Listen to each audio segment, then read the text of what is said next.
ఈరోజు మనం ప్రామాణిక రూపం లేదా శాస్త్రీయ సంజ్ఞామానం, దీన్నే ఇంగ్లీష్లో స్టాండర్డ్ ఫామ్ లేదా సైంటిఫిక్ నోటేషన్ అంటారు. దీని గురించి కొన్ని ఉదాహరణల ద్వారా నేర్చుకుందాం. చాలా చిన్న సంఖ్యలు కానీ చాలా పెద్ద సంఖ్యలు కానీ ఉన్నప్పుడు వాటిని చదవడం మరియు రాయడం కష్టంగా ఉంటుంది. అలాంటి సందర్భాల్లో ప్రామాణిక రూపం మనకి చాలా బాగా ఉపయోగపడుతుంది. ఉదాహరణల ద్వారా ఈ విషయం మనకి సులభంగా అర్థమవుతుంది. మొదటి ఉదాహరణగా 0.008552ని తీసుకుందాం. ఇక్కడ దశాంశ బిందువు తర్వాత కొన్ని సున్నాలు ఉన్నాయి. ముందుగా మనం మొదట సున్నా కాని అంకె ఏదో గుర్తించాలి. ఇక్కడ సున్నా కాని అంకె ఏది? 8. ఇప్పుడు దశాంశ బిందువు నుంచి 8 వరకు ఎన్ని స్థానాలు ఉన్నాయో లెక్కించాలి. ఎన్ని ఉన్నాయి? 1, 2, 3, మొత్తం 3 స్థానాలు. అంటే ఈ దశాంశ బిందువు అనేది 3 స్థానాలు కుడివైపుకు జరుగుతుంది. అందువల్ల దీన్ని ఎలా రాసుకోవచ్చు? 8.52 ఇంటూ 10⁻³ ఇక్కడ 10 యొక్క ఘాతం ఎంత ఉంది? -3. అంటే ఇలా రుణఘాతం ఉన్నప్పుడు అది చిన్న సంఖ్యను సూచిస్తుంది అని గుర్తుంచుకోవాలి. రెండవ ఉదాహరణ చూద్దాం. ఇది చాలా పెద్ద సంఖ్య. ఇప్పుడు దీన్ని ప్రామాణిక రూపంలో రాయడానికి ముందుగా మనం చేయాల్సిన పని ఏంటి? మొదటగా సున్నా కాని సంఖ్య ఏంటో గుర్తించాలి. ఇక్కడ ఏంటది? 7 తర్వాత మొత్తం ఎన్ని అంకెలు ఉన్నాయో చూడండి. మొత్తం ఎన్ని ఉన్నాయి? 12. అందువల్ల దశాంశ బిందువు ఏమవుతుంది? 12 స్థానాలు ఎడం వైపుకు జరుగుతుంది. అప్పుడు దీన్ని ఎలా రాయవచ్చు? 7.012 ఇంటూ 10⁻12గా రాయవచ్చు. ఇక్కడ 10 యొక్క ఘాతం 12. ఇలా ధనఘాతం ఉన్నప్పుడు అది పెద్ద సంఖ్యను సూచిస్తుంది అని గుర్తుంచుకోండి. మూడవ ఉదాహరణ చూద్దాం.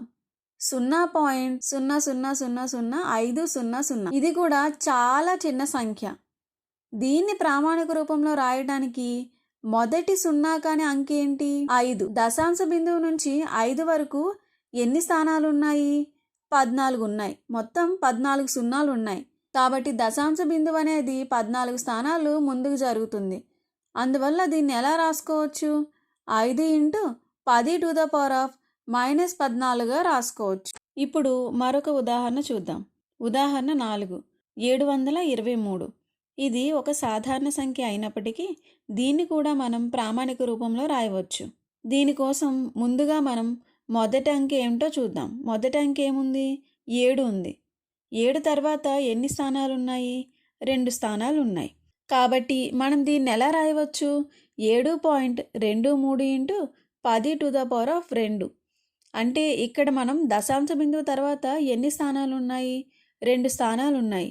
కాబట్టి మనం 10 యొక్క ఘాతం 2గా రాసుకుంటాం.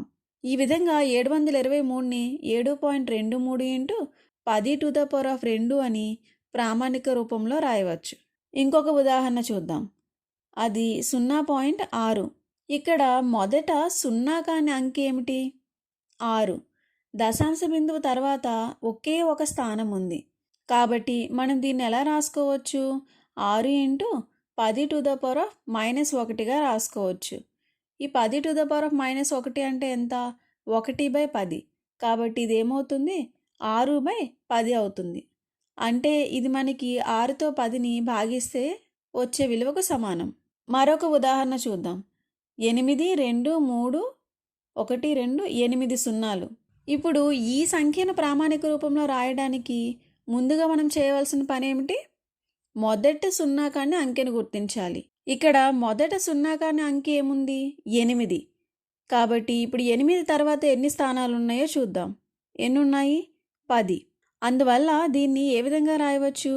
దశాంశ బిందువును 10 స్థానాలు వెనక్కి జరిపితే 8.23 ఇంటూ 10⁻10గా రాయవచ్చు.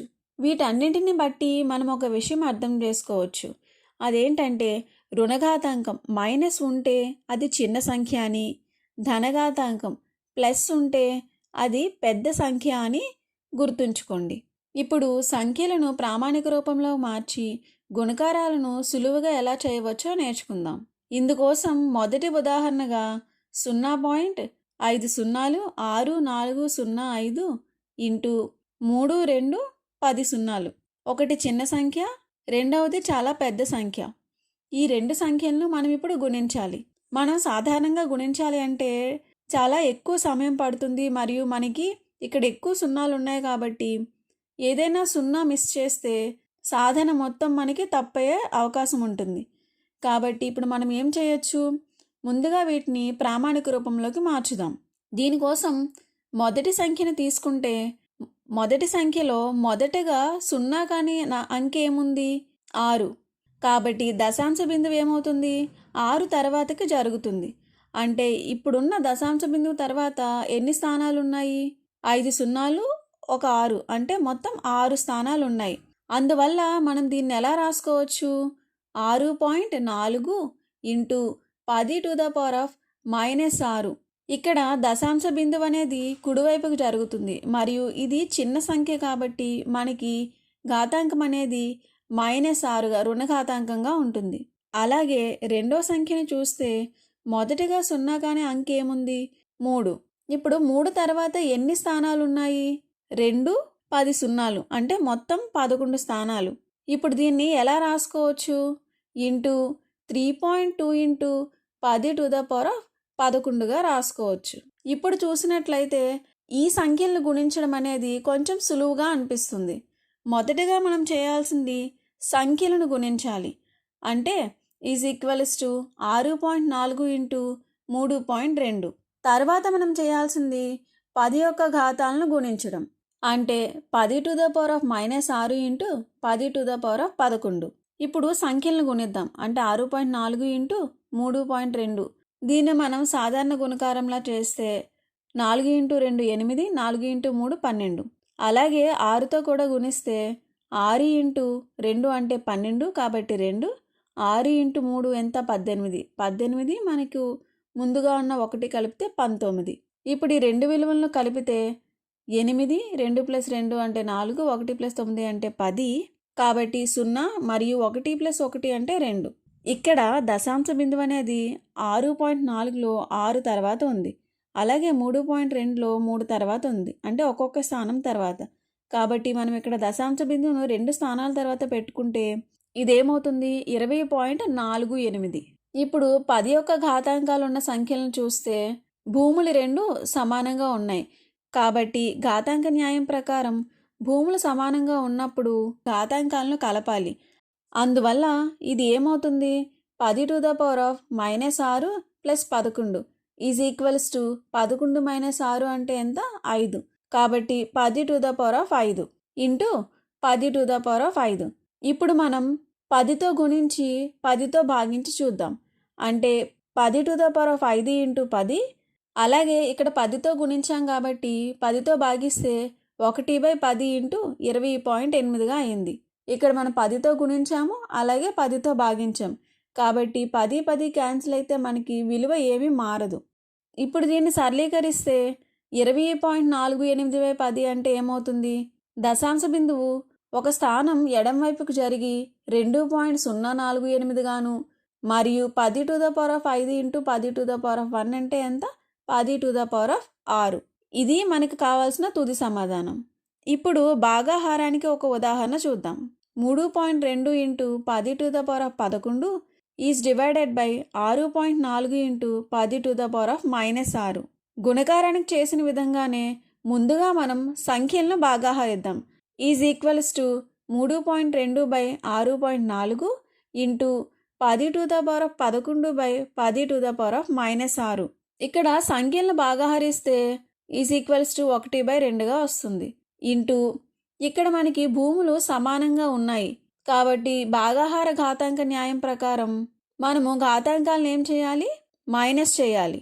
ఇంటూ 10⁻11 - -6 ఈజ్ ఈక్వల్స్ టు 1/2 అంటే ఏమవుతుంది, 0.5 ఇంటూ 10⁻11 మైనస్ ఇంటూ మైనస్ అంటే +6. సో 11 + 6 అంటే ఏమవుతుంది, 17 ఇంటూ 10⁻17. ఇక్కడ కూడా మనం 10తో గుణించి 10తో భాగిద్దాం. అంటే 10 ఇంటూ 0.5 ఇంటూ 10⁻17 ఇంటూ 1/10. ఇక్కడ మనం 10తో గుణించాము, అలాగే 10తో భాగించాం కాబట్టి 10 10 క్యాన్సిల్ అయితే మనకి విలువ ఏమీ మారదు.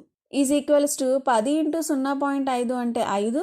ఇక్కడ హారంలో ఉన్న ఒక 10, లవంలో ఉన్న ఒక 10 రద్దయితే మనకి ఏమవుతుంది? Is equals to 5 into 10 to the power of 16గా వస్తుంది. కాబట్టి ఇదే మన తుది సమాధానం అవుతుంది. మనం ఏం నేర్చుకున్నాం? చాలా పెద్ద సంఖ్యలు మరియు చాలా చిన్న సంఖ్యలను ప్రామాణిక రూపంలో వ్యక్తపరచడం గురించి తెలుసుకున్నాం. ఇలా ఏదైనా సంఖ్యను ప్రామాణిక రూపంలో రాయాలంటే ఆ సంఖ్యలో మొదటి 0 కాని అంకెను గుర్తించాలి. తరువాత దశాంశ బిందువును ఎన్ని స్థానాలు కదిలించామో దాన్నే 10 యొక్క ఘాతాంకంగా తీసుకోవాలి. చిన్న సంఖ్యలకు రుణఘాతాంకం మరియు పెద్ద సంఖ్యలకు ధనఘాతాంకం వస్తుందని గుర్తుంచుకోండి. ఘాతాంక న్యాయాల ప్రకారం గుణకారం చేసేటప్పుడు ఘాతాంకాలను కలపాలి, అలాగే భాగాహారం చేసేటప్పుడు ఘాతాంకాలను తీసివేయాలి. ఈ విధంగా ప్రామాణిక రూపం అనేది మనకు లెక్కలు సులభంగా చేయడంలో, సంఖ్యలను అర్థం చేసుకోవడంలో చాలా సహాయపడుతుంది.